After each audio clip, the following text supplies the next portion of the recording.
Alam mo, 'pag inalis na ni Lord yung taong hindi para sa'yo, wag mo nang ipilit. Wag mo nang habulin pa, wag mo nang ilaban pa. Hindi mo ba napapansin nasasaktan ka lang araw-araw, nai-stress ka maya't-maya. Kasi nga hindi siya yung taong para sa'yo at inalis na siya sa'yo para makapag-leave ng space para sa bagong taong mang-i-stress sa'yo. Este baka para dun sa tamang tao para sa'yo na. Eh, yung problema, hindi mo makayanan yung feeling ng pagiging lonely. Eh, mas lonely naman yung pakiramdam mo diyan.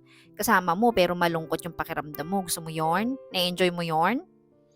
Masaya ba yon? Hindi ka naman maka-let go, hindi yan dahil mahal mo yung tao. Hindi ka ka-let go kasi familiar ka lang dun sa pakiramdam. So kung ako sa'yo, i-let go mo na yan para makapag-ano ka na, makapaglandi ka na sa totoong buhay.